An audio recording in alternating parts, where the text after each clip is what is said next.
Hi, everyone, and welcome to the FX Podcast. I'm John Montgomery. Our guest today is Alex Fry, a longtime professional friend who I first met in the early days of FX Guide, following up with FX PhD. He's senior color and imaging engineer for ILM Sydney, but those who know him well there call him the resident color nerd.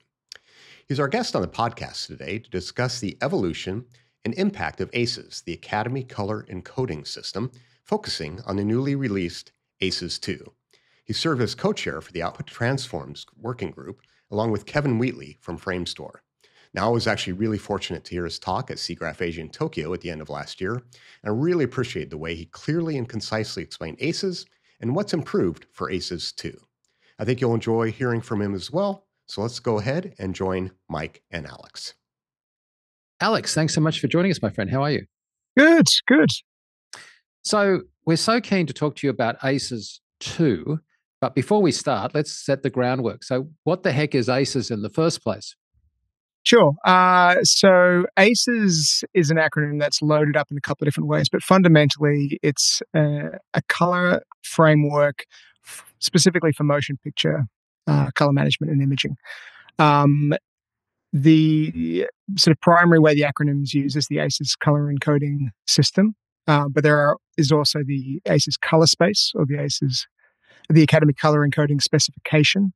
But basically, it's a number of defined color spaces and color space transforms that come together to form a framework and a way of working that is application agnostic and is extensible and can be used for managing color in the motion picture world. And answering production questions about how things should work. So it's a slightly nebulous thing, but fundamentally you can think of it as a way of working.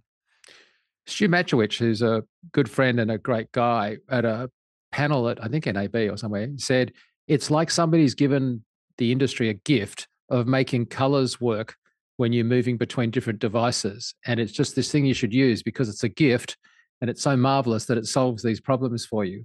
If you bother going to the trouble of using it, it just solves problems and makes your life better, kind of was the gist of his talk. And I think that's pretty true at a high level.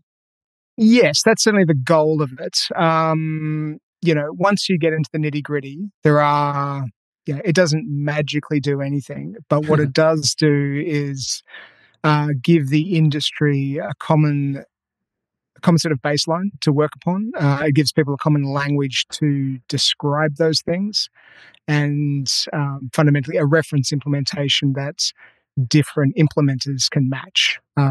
So prior to ACES coming along, a lot of the same ideas were in circulation, but they would often be unique to the different companies that were doing this sort of stuff. So large post-production companies or large visual effects companies would often be using similar concepts and ideas as ACES, but they would all call them slightly different things or use 90% overlapping language that doesn't entirely translate. So what it did was, it was the industry coming together to try and standardize those things so we could all be having the same conversation. So we'll get technical in a second, but in the simplest sense, it's saying, hey, I'm pulling this camera image here that's clearly got some kind of color characteristics. I'm pulling this other image over here, different color characteristics. Let's all move it to the same base language setup style thing, which of course is actually a color space. And then if we've all got it translated into that one thing, then I can cut between them and stuff. And at the end, I can output them to something else. But it's a bit like if I had a bunch, and I'm using an analogy here, of course, but if I had a bunch of different file formats and I said, hey, just convert them all to being JPEG, and then I know where I am. I just don't give me 58 different things and try and make me to mix them between them. Now, of course, that's not a good analogy because in that analogy, JPEG is a compressed, low quality thing. ACES aspires to be top of the heap in terms of like absolutely the gold standard for sort of professional reference color space. Yes, and the compression and the quality thing is part of the story, but if you're thinking about it, say, in 3D terms or in mapping terms, it would be like having a different coordinate system between different 3D applications. I mean, 3D guys know the really high level one. Which direction is up? Is it Y or is it Z? And that's simply one dimension flip. But with color spaces, they are all fundamentally 3D coordinate systems. And when you're moving between them, it's like you're changing the coordinates on your map. You can have a map of Sydney and describe the same place as, a GPS coordinate, or, page 52, G11 of a Gregory Street directory, or, a URL in Google Maps, or, like how you've gone old school with a street directory. For those people listening to this, not our age, that would be a paper map. Okay, so that's it. Like people listening to this podcast, people that know us will be like, please don't stay at this level of abstraction. Please get into the nitty gritty, because that's why we want to hear. So let's dive down another layer. If ACES 2 has just been released, what the hell was wrong with ACES 1? So the big sort of headline feature of ACES 2 is a new set of display transforms. So the ACES system, if you imagine the block diagram in your head, you've got some input, whether it's a particular camera or a CG render or a texture or something on one end, and you want to transform it into ACES. You're going through what's called an input device transform. You get into ACES, you do some stuff there, and then you've got to take those numbers that are sitting in the abstract in a non-displayable color space and get them onto something that you can actually look at, whether it's a standard dynamic range computer monitor or a high dynamic range video monitor or a digital projector. You can't just look at the data. You've got to go through a transformation of some sort to prepare it for some actual screen that you can cast your eyes at. Now, the display transforms that shipped with the ACES 1 system worked pretty well, and worked very well given the technology that we the sort of larger community had at the time. 15, verging on 20 years ago for some of the early development for that sort of stuff.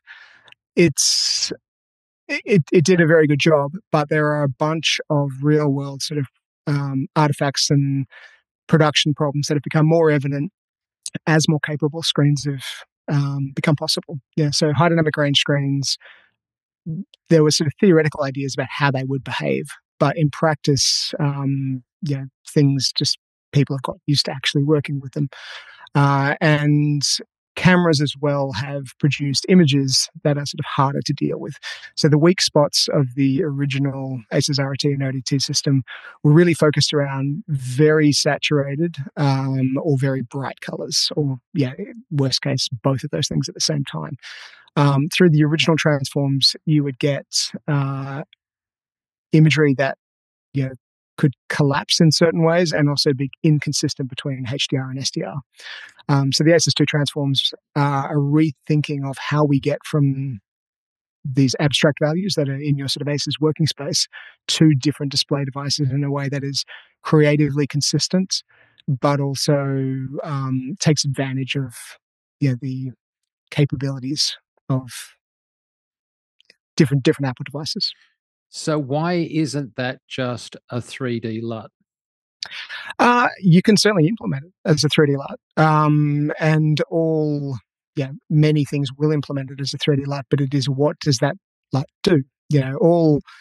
When someone gives you a 3D LUT, something made it. It could be something that was sampled off another display medium, something that's sampled off a film print.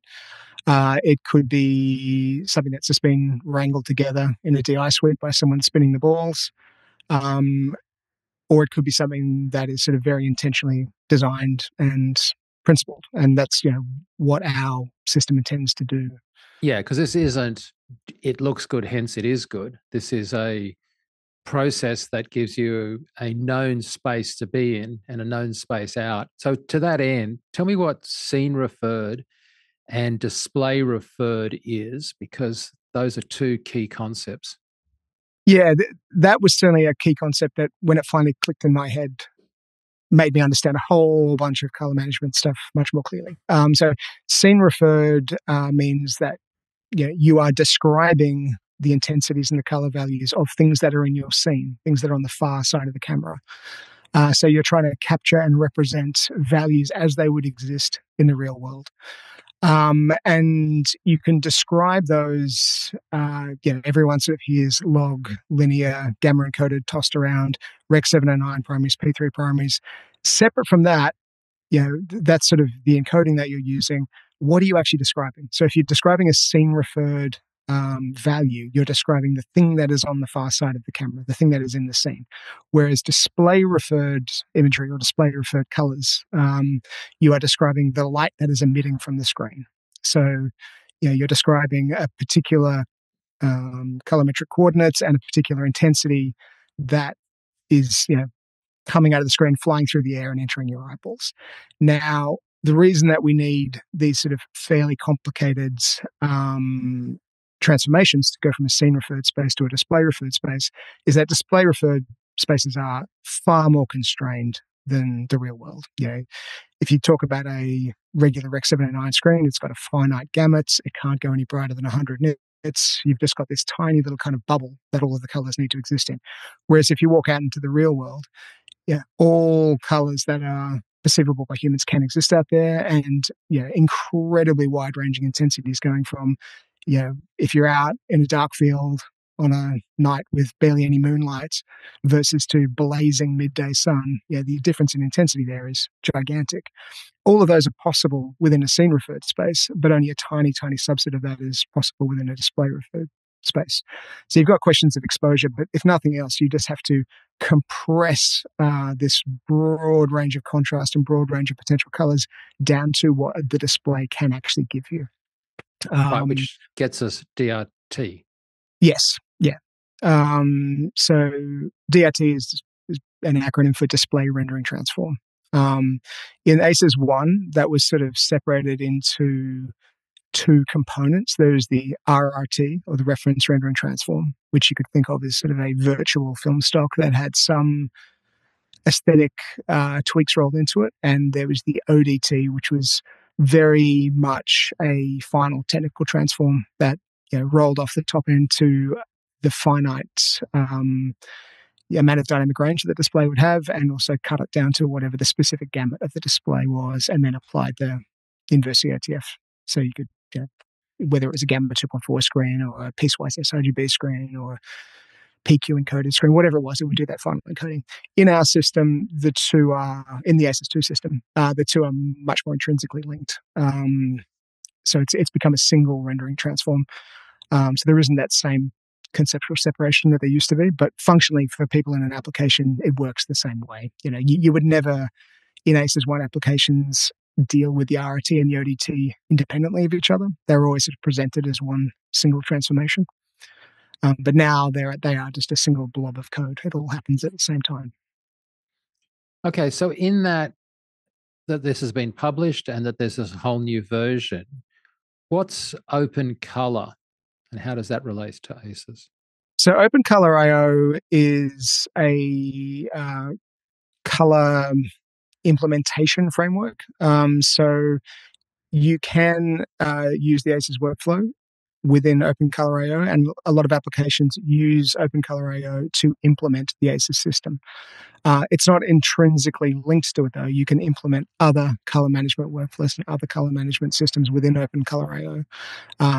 It just happens to be by far the most common way you'll be exposed to ACES, because applications like Nuke and Houdini, and I believe a number of the Autodesk applications will all use OpenColorIO as the implementation mechanism. But it is sort of separate and independent from a certain point of view. So you can implement ACES within other applications like DaVinci Resolve or in Baselight, which use fundamentally different underlying mechanisms to implement it, but they're still implementing the ACES system.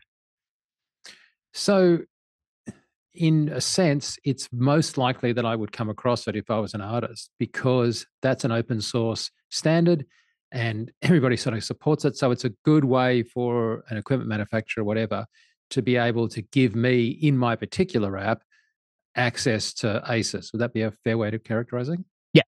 Yeah, exactly. And it gives larger facilities, a lot of flexibility in terms of the exact way that they implement it. You can just use the standard off-the-shelf Academy ACES config, or you can modify it, or you can implement it in a slightly different way. Different production houses often have historical reasons why they may want to use ACES, but use it with one or two modifications that make sense for them for various proprietary reasons.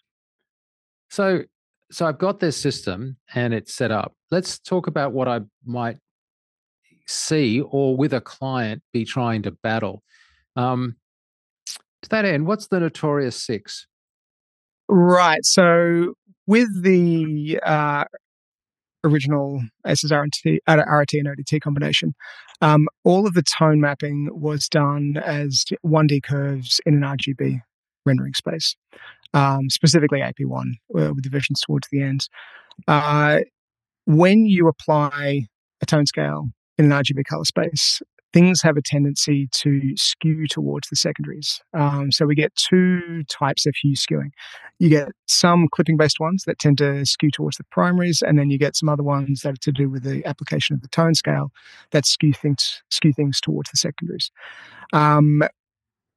So if you take a hue sweep across the entire range and then expose it up, particularly if they're extreme, say AP1 values in this entire hue sweep, you will very quickly, as exposure increases, see a certain amount of collapse towards the primaries, but then a much stronger collapse towards the secondaries. So, if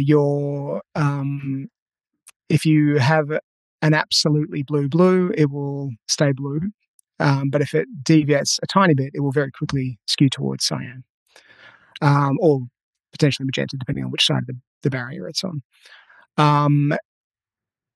Separately from the ACES system, you can see this very easily with a lot of broadcast stuff. It happens at a more extreme place with the ACES stuff, but if anyone watches Formula One, all of the onboards, you'll very quickly see the sky in all of their onboard cameras just skew towards cyan. That very clearly shows it there. And another place you'll see it is on any wet race. If you look at the red tail lights when there's spray going around, you'll get this strange effect where you'll probably get a yellow skewed clip in the middle of the light, where what is a red light has skewed towards yellow. But you'll also get a collapse around that, where even though it's a bright red flare, the values will actually be darker because they'll be a dark red, and then it will eventually transition off to a much brighter white value as the color desaturates in the spray. So you get this very strange thing where the core of it is completely the wrong color, and then you get a brightness error all around that where the color has collapsed towards the red primary. And basically it doesn't look at all like it should. The core of the light should be the brightest thing. The light that's spreading around it should be less bright, but still proportionally brighter than everything else. And then where the light's fallen off should be the darkest thing.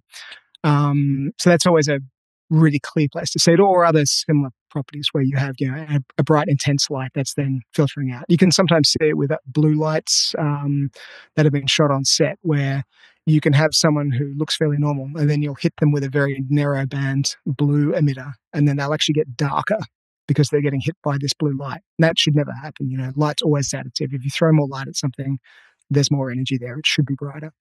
But you can get these strange collapses or skews very easily with real photography. And it's not in the data. If you look at the underlying data that's come off the camera, there is an increase in intensity there. It's a byproduct of the way that scene linear data is being transformed to the display. And that's something that I think illustrates the whole point really well, which is to say, if I was sitting there and I was making the new F1 movie or whatever, and I had some footage that was like this is not a problem to be solved in the grade, because this is not a problem where you say, oh, look, maybe I want to adjust the black levels or something, because what you're describing is a kind of a inherently funky, weird change across a spectrum of intensity values in a way I don't expect. It's not something that's well suited to grading out. It's not like, so why you want to kind of go ACES in the first place is to kind of not have the problems that are inherently really hard to fix, because you're in a good place to start with, I guess. Yeah, it should behave predictably and well out of the box. We had a number of sort of design goals with the ACES 2 display transforms, some of which are sort of in tension with each other. It's very tricky to do, and probably most of our development time was spent balancing some of these things. So it had to look good out of the box. You can't have something that is just unattractive to look at. There are some sort of very simple but very naive display transforms you can build that sort of, you can make a case that they are being very neutral, but they also look very unattractive. So it's got to look good. It's also got to deal well with extreme values. So that was one of the major bits of feedback out of the original ACES project, was that the handling of narrow band emitters or other extreme images, whether it's real photography on set that's got LEDs lighting it, or whether it's extreme CG renders, we wanted to prevent a lot of the problem areas associated with those. We wanted it to be more consistent with how it rendered between SDR and HDR. So you can make a creative call in the SDR domain and also in the HDR domain, and have it sort of be meaningful across the two. Because with the original one, if you did certain things, you could make calls in SDR that didn't make sense in HDR. I'll come back to that bit a little bit later. It also had to be invertible. Now, that means that you can pass imagery forward through it, but also take a display referred image and then have it pass back through the transform and give you plausible scene linear values that will survive another trip forward again. We have to be able to hit the corners of the display cube for sort of normal sRGB, Rec 709, P3 standard dynamic range images. The reason for that is that there are a lot of things that need to make their way into an ACES display pipeline that you don't want to modify, that are sitting out of the extremes. The obvious example being logos. There are plenty of brand logos that really sit right out of the corners, and we can't have them come out a completely different color. So we want to be smooth, we want to be predictable, but we also want to be able to put something right in the very corner of the display. We want to be able to invert that whole display referred image and come back into our scene referred domain, but not have it end up in a crazy position. So we have a gamut compressor, but there is a interesting sort of tension there with how strong the gamut compressor works versus the working space that you need to project back into. And all of these things sort of have to work with each other all of the time. So there's many things in there that you can come up with easier answers for, but they break some of the other design goals. Discuss a couple of other tricky things, like a bright green laser type or a sort of a iridescent or fluorescent kind of, like that's another thing that might be there on set that's going to cause you problems later otherwise if you weren't using this. Yeah. I mean, the way narrow bandwidth emitters cause those collapses in the corners in the older system, that was often a complaint that people would run into. It is interconnected with some of the input transform math that's going on there. So input device transforms are usually pretty tightly linked to the sort of capture spaces of the various cameras. So RE wide, both flavors of that, or particularly RE wide 3, has a blue primary that sits way off in what's called imaginary space. So it's sort of off the map. If you look at a normal CAE YXY diagram with the horseshoe, their primary position is way off in a position that no color can actually exist. Now, that's not in itself a problem, but the way the color science works. So, well, I mean, it's only a problem if you end up putting data out there. Okay. So if you look at ACES AP0, it also has big imaginary primaries. So there are reasons why you sometimes want to do it. Yeah, you may want to support stuff further out towards the edge. Where it gets tricky is the matrices that they use to sort of relate their capture space to XYZ or to YXY. They tend to optimize for normal reflective colors. So skin tones, the types of color you'd see on a Macbeth chart, stuff that fits into normal, reasonable, real world reflective objects. If you optimize for that, though, you can very easily create errors further out where very narrow bandwidth light sources can end up beyond that horseshoe shape. So they end up well out into that imaginary space.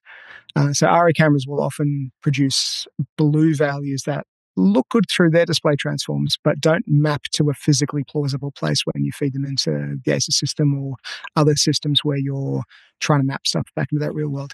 Red cameras also do the opposite. They tend to have the same sort of issue with red lasers, conveniently with their name, but their red primary is positioned in a way where they'll often land data out into the imaginary space on the top right of the diagram. And again, you don't see this with skin tones, but it becomes really obvious with narrow bandwidth emitters.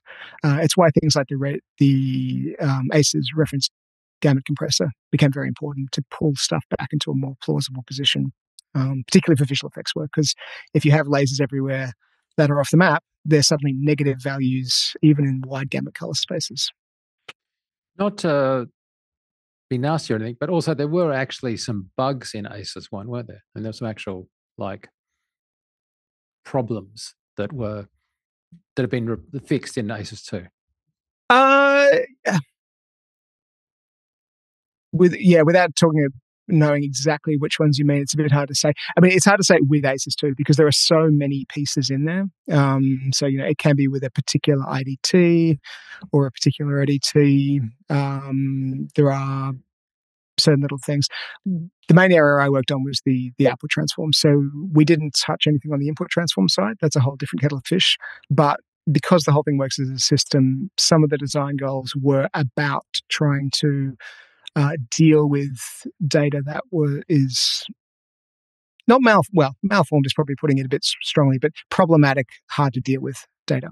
And that's where some of those tensions come in a little bit. So we had early versions of this transform that were extremely tolerant of very out of gamut data. We had a very tolerant gamut compressor that would allow you to put stuff all over the place and it would smoothly make it end up on screen.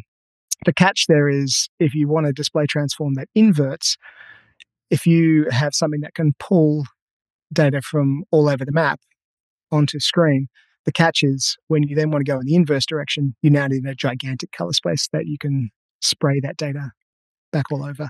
And the reality is, in modern production workflows, people either work in ACES CG or they work in ACES CCT, both which use the AP1 primaries, which are a wide gamut but smaller set of primaries. So we sort of need the thing to invert to and from AP1 because that's where ACES CG has been incredibly popular, hasn't it? Yes. Yeah. It's made working with ACES much easier. Steve Aglund and some of the guys back at Animal put out an interesting paper years ago that sort of demonstrated some problems with light accumulation in AP0 or 4 wide gamut ACES, causing a bunch of problems in ray tracing, and that definitely contributed a huge amount to it. And also just the way color pickers work. AP0 is sort of a big space. It's slightly lopsided, and it means that unless you sort of at the DCC or application level kind of really develop new color picking UIs, it feels very uncomfortable just switching to that color space but keeping the rest of your application stack the way it was. There are theoretical fixes for some of those. There is a world where we could potentially build color pickers that work nicely, but it would require a lot of engineering across a lot of different applications to make it feel like people are getting the results they want. There are plenty of colors that fall outside of AP1 and fall outside of ACES CG that it would be nice to maintain further through the pipeline, but the trade-offs just weren't really worth it. There's not enough for them to worry about, and the whole world of existing software tooling just behaved so much better with ACES CG that it made the transition so much smoother. Let me just get practical for a second. How did you first get involved with ACES? Where were you and how did that come to be? What was your job when you bumped into it first? Yeah, so I was back at Animal. Being Animal Logic in Sydney? Yes. What is now Netflix Animation Studios, but at that time, Animal. I was working on Gatsby at the time, and I'd actually seen, there was an article on your site. I can't remember the exact context, but it mentioned this thing was being developed, and I sort of started sniffing around it and found enough of the bits of code, because there were they were putting stuff up on GitHub and downloaded some of the early kind of dev configs that they had. I went, this looks pretty good when we pass some of our existing imagery through this. I got in contact with Alex Forsyth at the Academy and had a chat with him about adding some extra input transforms. So we had the Lego movie in the very early stages of production then. It was far enough along that we weren't able to switch to using AP1 as a texturing space or a rendering space. But the pipeline there used wide gamut scene referred P3 as its rendering space. Yep. So I was able to make a OCIO config that meant everything else stayed as it was, but we were adopting the sort of back half of the ACES display transforms. And right out of the gate, it just behaved a lot better with our imagery than the way we'd been doing it before that. So Legend of the Guardians, that era, we just literally used a Rec 709 EOTF. Things clipped at one. Really? If you wanted to roll it off, you just had to manually roll it off yourself. Wow. It was sort of it was basically just if you fired up Nuke and ran it in its default mode with some renders, that's what you got. So when I'm using ACES now, like in a modern program, I don't have to worry about a lot of the complexity that we've been talking about because I select something and it goes into that space and then I can rely on what's been done. For you, though, who are talking about it at this level, for those that are listening, are you sitting there writing code? Like, what is the way that you're, because for somebody listening to this, they're like thinking, well, that all sounds good, but I have no idea how I would change a color space. So is it like, am I doing a lot of matrix mathematics? Are you some kind of savant genius when it comes to maths? Like, give us the Alex story on like what you're actually doing when you're experimenting and developing these pipelines in somewhere like Animal Logic. Yeah, so with that one, we're talking about that distinction between scene referred and display referred. I'd got my head around some of the basics there. I'd become interested in how some of the stuff worked. I spent a lot of time talking to Chris Swinbanks, who'd been sort of the color czar there for a long time, and very bright guy. And we would just spend, it's like at a big company. Suddenly, you find the other one guy who cares about that one esoteric thing that you're interested in, and you spend your afternoons talking about esoteric white point differences or color primary issues or things like that.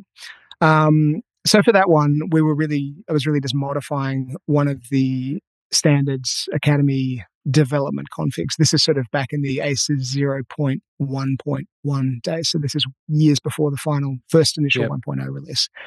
But with Alex Forsyth's help from the Academy, I sort of bolted in some accommodations for Animal's working space, demonstrated it to Animal how this was going to work without upsetting any other part of the pipeline. So it was fairly simple. It was like, it's going to look better and nothing else really has to change. So that solved it. Just zero in on that for a second. How easy a sell was it in those days to be talking about this? Was it like people's eyes glossed over, or was it more like, oh my God, finally, this is something that I'd be desperately wanting to solve? Like every presentation, if you just try and talk about it, you'll bamboozle people and they'll glaze over pretty quickly and, this all sounds a bit difficult and a bit pointless. But I had the thing to a point where I had a nice big long clear document and I had a PowerPoint or Keynote deck where I had a bunch of renders side by side, one set using the existing display pipeline that we had, one using ACES, and then we just ramp up and down through exposures, which makes it very easy to demonstrate the pros and cons. After we finished the production, I did a SIGGRAPH talk where I had literally the exact same slides I'd used to pitch to the company that we should do this. What year is this? Deck. Oh, here's this. I want to say this is 2012. Okay. Maybe. The SIGGRAPH presentation was 2015, but me pitching this would have been 2012, I think. Yeah. So running the clock forward to ACES 2, what's your involvement been with that? And where are you now? So when I was still at Animal, the Academy reached out and said, would you be interested in co-chairing this virtual working group to develop some new transforms, to develop the next generation of these transforms, because I'd sort of become known in the ACES community on forums and places like that as someone who had opinions on this stuff. And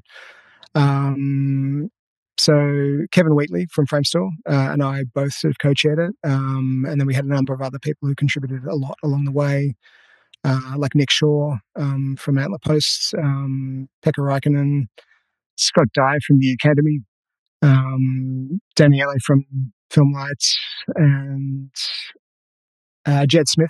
There's a number of people who sort of made big contributions, plus a lot of people who sort of came and went through the whole project, which went on for years. So what that meant was we would have a call every week where we try and figure out what we're going to change. So we would sit down and sort of look at, okay, what are we actually trying to fix here? Is this a number of parameter changes to the existing transforms? Is this a fundamental reimagining? We had periods where we were talking about, do we actually need to re-architect the entire system? How much of this do we need to change to get the outcomes that we want here? There were points where we were going, okay, do we need to be able to swap out the display transforms? Because can this one transform be all things to all people? Do we need to re-architect what does ACES actually mean? And we, at a certain point, we said, okay, let's calm down a little bit here. We're just going to create a bolt-in replacement for this particular block in the block diagram. From that point on, the actual mechanics of it were, for most of us, sitting down in Nuke and just building node networks that do the transformation. So there'll be matrix modifiers in there to move from one color space to another. It might be, a bunch of color lookup nodes. I'd sort of had some experience with that, because one of the ways I really got to know the original RT was building a version of it just out of raw nuke nodes and expression nodes. So that gave me a much clearer understanding, because I'd looked at it in the past and it was just this, multi-page CTL document, and you just sort of had to take it on faith that, okay, colors go in this thing at one end and they come out the other end, and I'm not entirely sure what's happened in the middle, but building it line by line out of nuke nodes made it much clearer how the whole thing actually worked to me. So when it came time to going at it again, it was natural to start there. Some of the other guys would work directly in Python, but for me and a bunch of the other guys, it just made sense to do it in Nuke because the tooling is in there. So when is that? When did you start doing that? When did that sort of... So this would have been, I want to say, late 2020. So I got asked to do it while I was still at Animal. And then when I moved to ILM in late 2020 to come and do stagecraft stuff, Jay Schulte, who's my boss, the head of color and imaging over in San Francisco, he was very supportive of doing this as part of ILM's ASWF open source contribution. So my time sort of counted as part of that, and we've done other things as well. Mark Bora makes a lot of contributions to OpenColorIO.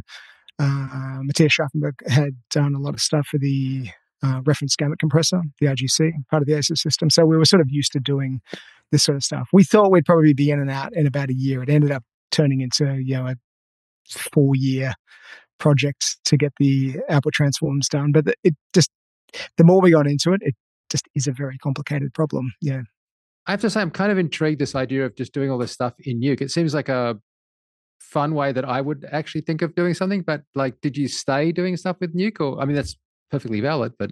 the very initial explorations just get built out of raw nuke nodes, and the basics. At a certain point, you transition into expression nodes, where you need to start describing stuff in more code-like mathematical terms, and then at a certain point, you hit a level of complexity where moving to Blink script is sort of the only way forward, where you need loops and more complicated lookups.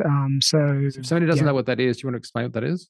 Sure, yeah. So Blink is a Nuke-specific C-like programming language. So its main sort of utility there is that it behaves the same on the GPU and on the CPU, and you're effectively writing a shader in Nuke. So with lookups and loops and sort of certain programmatic concepts that are very hard to represent as node graphs, it really shines. So we're doing a lot of iteration and a lot of abstraction, I guess you'd say. And also if you're trying to use things that have been defined as code. So the color appearance model that we're using, Hellwood 2022, that's defined as either C or there's a Python implementation as well.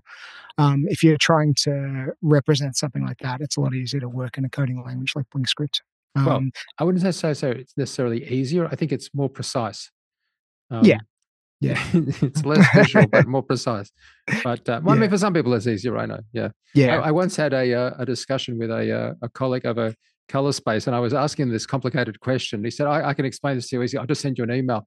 And he sent me the code, like literally the code. It was from Flame, right? And I remember thinking at the time, for him, that was the easiest way to explain it because I could actually see for myself what was going on because it was as clear as day, right? It was just written out all in code. Of course, not being a very good programmer, it didn't actually help me that much. But from him, for his perspective, it was the clearest way possible to let me know exactly what was going on just by giving me a whole dump of C code for pages. And I was like, okay. Yeah. And sometimes if they're well-named variables, it's easier to understand. Well, and there's other times you'll see some equation written out and it's all E and I and Z and Q and these sort of abstract components. And sometimes you can look at something like that and go, this is more confusing. But if we rename some of these variables to brightness after this thing or something extremely explicit. So Blink was the fundamental development language, and then within that, a huge amount of what we ended up doing, particularly me, was developing visualizations to try and understand and see what's happened to the color as it passes through this transform. Because often it's incredibly abstract if you just put some numbers in and get some numbers out at the end, but you sort of need to see how things are getting shunted around by the different parts of the algorithm, because it needs to look right, but it also needs to move right, for lack of a better, because you can't look at every possible image and make judgments about it. Sometimes you've just got to see how are these little three-dimensional coordinates moving around as they pass through this filter effectively. What was the first film that you applied this to at ILM? So the first one that we're able to use it on, and as far as I'm aware, the first sort of thing of its type was Transformers 1. My sort of primary job is being part of the color and imaging team here, but my background is in comp supervision, or comping and then comp supervision. So I'd been a comp sup on a number of animated features by that stage. And when that film came up in the building, I sort of started sticking my head up and going, wouldn't mind doing that one. It could be me. You guys probably need a comp sup. I was a huge fan of the 1984 version and had a chat with people, and we sort of arranged it so I would do 50% regular color and imaging stuff, that is my normal day job, and then 50% comp supping that. But that put me in an interesting position where I, being the comp sup and being the company's color and imaging guy, was able to kind of pitch in, well, this thing's not really finished yet, but I think it's going to address a bunch of production problems that we're going to have with this film. And for those that don't know, that was based out of ILM Sydney. Yes. So we hubbed Transformers 1 out of ILM in Sydney. We also had teams in San Francisco and Vancouver and Mumbai also doing work on it as well, but the bulk of it happened here. Would you say that what happened when you used it in Transformers 1 was exactly what you expected, or was there either unexpected surprises or concerns that came up? Because, I mean, there is a real sense of using it, baptism with fire kind of thing. Yeah. I'd say it pretty much went how I expected it to. It was easier. You had extensively tested it. Wasn't like you were. Yeah, we were probably 2.5 years into the development process at that stage. We'd had a lot of eyes on it. Yeah, the transform as it exists today, we were probably 90% of the way there about a year into that process. But like everything, the last 10% takes a long time. But it wasn't too bad of a pitch for me because I'd already gone through on the first Lego film in production, I'm going to pitch this display transform and support it all the way through. I'd already done that once. So the normal questions that always come up with these things, like why do my images look different? Those are easier to defend if you know why we're making the switch. The primary reason on Transformers 1 was just a far better SDR HDR match. We knew from the get-go that Transformers 1 the definitive version was going to be the HDR version. Yeah. It had a theatrical run, but being funded by Paramount, obviously Paramount Plus, fundamentally it's going to tie into their content collection for that. All streaming stuff is HDR first at this point. But we still live in a world where most of the creative calls as a film's getting made get made in SDR. So stuff being consistent between the two is super important there. We live in a post-COVID world where most people are working on remote desktop solutions of one sort or another.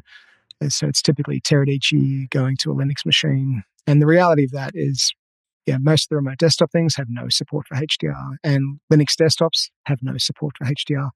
So almost all of the key creative work is getting done in the SDR domain. But we know the final result. Frightening amount of stuff is shown to somebody on a high quality iPad or not finals, obviously, not the grade itself, but like that's a reality, right? Like you've got this mixed environment of how people are viewing things and dealing with kind of like exactly the problems that whole idea of a mixed environment led to ACES in the first place, effectively. Yes. Yeah. In terms of creative problems, the really obvious one in Transformers 1, and this is obvious in retrospect, but it's the kind of thing that I thought would happen when I was initially pitching it, is those hue skews we were talking about earlier. Yeah, Megatron, or D16 for the first part of the movie, he, for some of the film, has yellow eyes, and for some of the film has red eyes when he makes his transition to Megatron. Now, with the red eyes, if you have a red eye that you then expose up with hue skews that we talked about in the original ACES 1 RT and ODT combination, as you make that red eye brighter, it becomes yellow. Now, that's a real problem if the yellow is meant to represent a fundamentally different character. And also, if the rate of that transition with how quickly it goes from red to yellow behaves fundamentally differently between SDR and HDR when looking at two different versions of the same image. So you've got your same underlying render data, your same underlying comp. If the eye is red in HDR and yellow in SDR, that's a huge problem. It's a plot point, right? Like going back to your original cartoon version, he had red eyes. It was like not at the discretion of the creative team to change. Yeah, and certainly not something that you want to have change between display devices. No, definitely not. Yeah. And so, broadly speaking, of course, and not speaking for the whole of Lucasfilm or Disney, but how widely has it been kind of adopted, and how, therefore, successfully do you feel it's been in terms of a? It's a little early to say yet. Like, I feel it's only really hitting the point now where it's actually out properly. Because I was supporting it, I was able to take a very in progress version and bake out some output transforms and stick them in a show specific config, and also do the work of supporting it elsewhere. So dealing with the DI house, making sure that they had versions for Resolve that worked properly. All of that sort of stuff meant that we were able to make that jump on transformers far earlier than really anyone else could, practically. There were one or two other productions that we were vaguely aware of during the time, because we had some people sort of come into the meetings for a while and kind of go, okay, can we lock off on this version for our purposes? How would we do this? Would you guys think it's usable? But really, mainstream wise, it's only in Resolve 20, which is still in beta, that we have ACES 2 in a sort of turnkey commercial application. The fundamental transforms have been in OCIO from 2.4, but they're not turning up in a standard config until 2.4.2. So it's really only now that it's actually hitting what you would call a wide release, where it's locked off. A normal person can use it in an application. So yeah, I feel like it's pretty early days yet in terms of it. Are you done? Is this it? Is there any need for a ACES 3? That's a horrible thing to ask you when you only just released it. I certainly need a rest from it, but no, there are definitely other places we could go with it. And I think there's equally work to be done on the input side as well. The issues I was talking before with Yeah, because you focus different. on the display referred, right? Much more on the display side of it. We were entirely focused on stuff that is from the tail end of you actually doing your work in ACES to the display. There's a whole different world of what happens with the input transforms as well.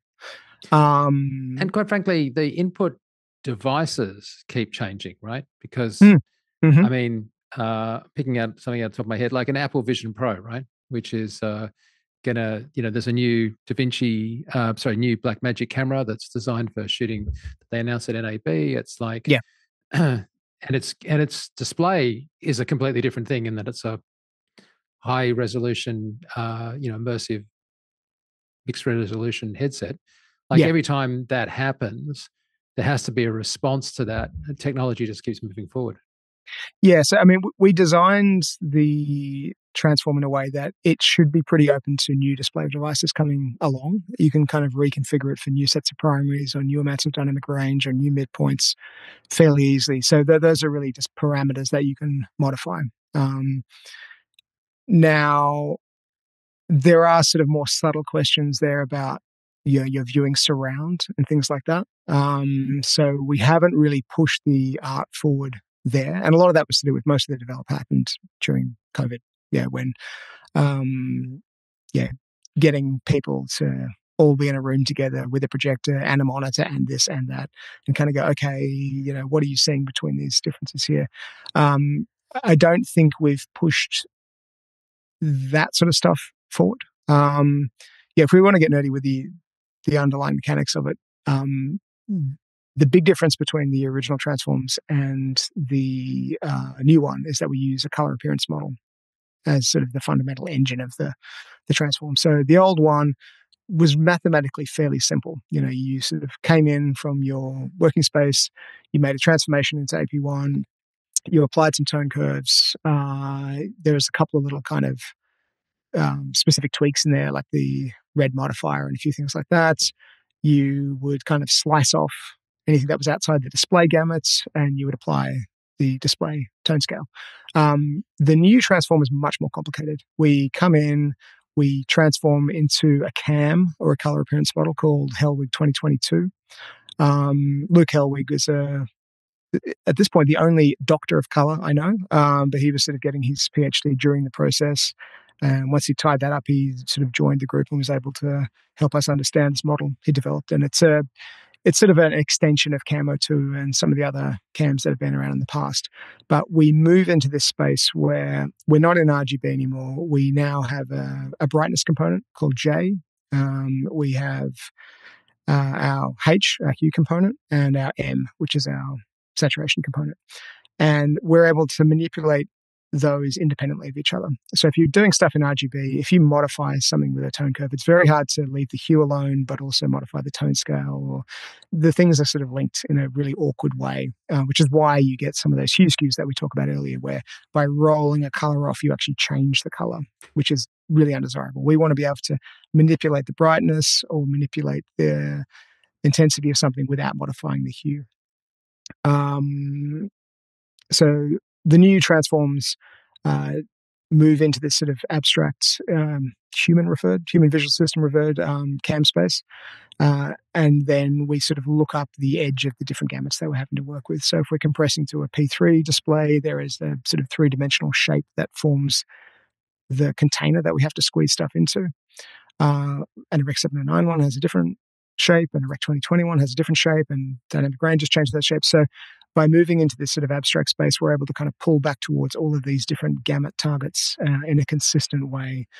So regardless of where the primaries are, regardless of what the dynamic range is, the things that we can keep constant stay constant. So if you do have a new display type or a weirdly skewed display type, like some VR headsets have had very strange gamuts, this means that we can retarget this transform to those with very minimal effort and have it be as consistent as it can be between the two. Well, yeah. I mean, it's great. It's absolutely brilliant, the contribution that you and, for that matter, ILM has made through allowing you to do all this sort of stuff. Because, again, it sounds complicated when we're talking about it to a certain extent. And yet, to get back to Stu's initial, paraphrasing, it exists. And if you get the new beta of Resolve and you have it, you don't have to do complicated math. You don't have to do any programming. You just have to adopt it as a workflow. And guess what? Things are going to line up and look right. And it's ironic that you have to do all this work. So then for someone like me to punch in things from Sony cameras and from Arris and from Reds and everything else and have it work and not be fighting it in the grade. But I mean, we owe you thanks. So thank you. Well, and it's not just me. It's a huge number of contributors. And the people I was talking about before are very specifically about just the input side. There's other people who are working on the ACES metadata side and CLF. And it's a big project. So I can really only talk to what we did on the display side. Sure. But it's a big team and almost everyone's a volunteer. It's all and some of them are doing that as part of their employment because everyone in the industry realizes there are industry benefits to this sort of stuff. There are efficiencies that we all get from these projects. I mean, in ILM's case, the benefits that ILM has reaped from EXR, for instance. Everyone in the industry has got a lot out of that, but also ILM gets a lot out of that, because everyone uses it now, which makes everything run smoother, and that creates other efficiencies within the company. And color is the same. Years ago, prior to this sort of stuff, you would have had to have very awkward, very complicated discussions about what was going to get turned over by the plate pool house. Whereas now with ACES, almost all shows that we have come in, either I'd say the vast bulk of them turn over ACES plates directly to us, and if they don't, it's something that is very easily definable within the ACES space, and we can make very easy accommodations for it. And that just makes it so much easier for us to pipe it into our way of working because we are all ACES internally.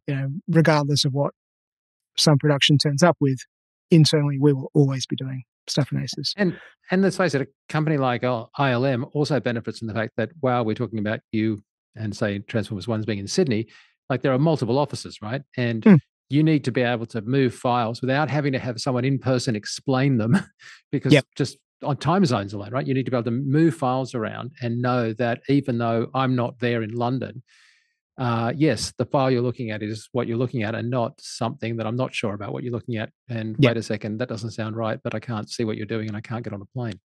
And when you have artists, if you have a big artist pool and multiple shows going at the same time, artists can very quickly get moved from show to show to show. So things need to work in a consistent way between those shows. And as part of my job, that's what a lot of the day-to-day is making sure that illusion is kept. There's all sorts of gory details that go into making that work. But from the normal user's perspective, it should all just work in quote marks. Well, again, thanks so much for taking time to talk to about Alex. We really appreciate it, mate. Cool. No problem. Anytime. Well, thanks, guys, for that. As I mentioned in the intro, I really enjoyed his talk at SIGGRAPH, especially some of the insights he shared about the process as it took place, at least a lot of it, during COVID lockdown. One interesting anecdote he shared was how a certain dishwashing detergent played a role in the dev process. They use Fairy brand dish detergent, which is this brilliant green color and available all around the world to test out various cameras and situations, since it pushed the limits of the colors that can be produced digitally. Well, thankfully, we're past those days. And one more thing before we wrap up, I just want to give a big shout out to James Shen, who's been helping us edit and clean up the FX podcast for years. So big thanks, Jim, for all that you do. Well, that's it for this episode, the FX podcast. For Mike Seymour, I'm John Montgomery. Thanks for listening.